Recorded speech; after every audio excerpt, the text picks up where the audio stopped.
first thing I wanted to share, thanks to Johan for actually sharing this with me earlier today, but this tweet from Michael Niehaus, basically a message coming up in the message center for O365 or M365 rather, is that some devices are being offered the Windows 11 upgrade, even though Intune policies are set so that they should not be getting Windows 11. So wanted to make sure I pointed this out. There is in some of the fine text here that while they are working to address the issue, you can sort of work around this issue by pausing the Windows feature updates if you have those deployed. So maybe this is affecting your organization. I'd be interested to hear in the chat if any of you have seen this, but obviously big enough problem that it rose to a message in the message center. This was an interesting one. I saw a post from Richard Hicks on this one. I had seen that this was possibly going to happen maybe a couple of months back. I saw that it was getting discussed, but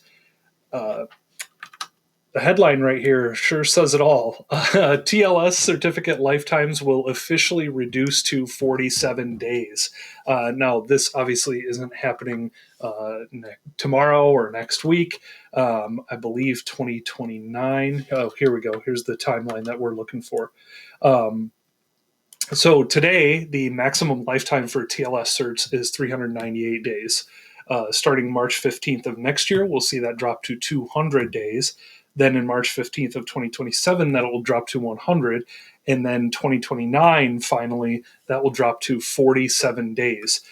So now is probably a good time to start figuring out how, if you're not already doing this already, how to automatically start or automate your certificate request and generation and application. 47 days is going to be a quick turnaround time. And I don't know about the rest of you, but certificates, not my most favorite thing in the world to deal with. So this is something that I want to start planning now rather than in even next year when this changes to 200 days. So this is a big change. All right. So we've got that one. Also came across this blog post over on the Patch My PC blog, another one from Rudy Ooms.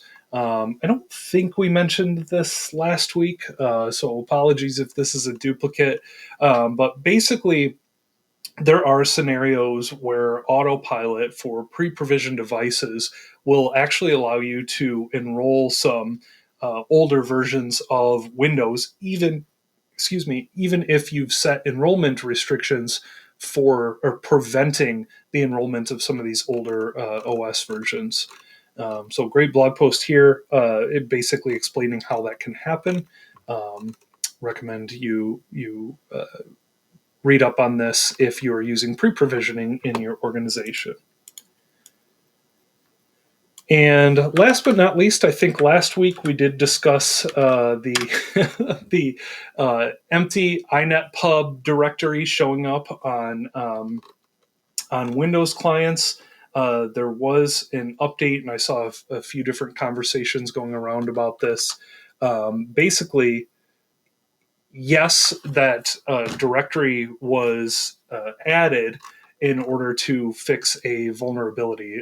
Whether or not that was just a workaround or not, I'm not sure, but that does seem to fix a vulnerability that is currently out there and that was meant to be a part of the April cumulative update.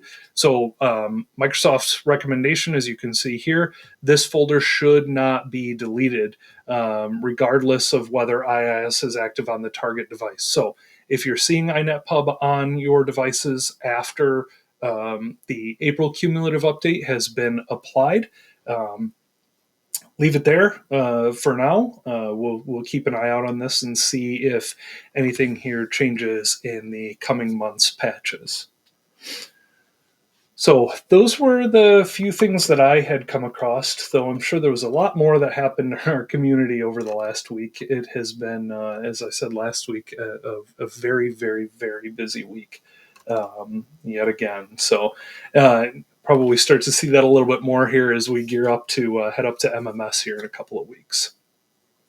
So I will make sure these links get shared this evening so that they're available to you as well.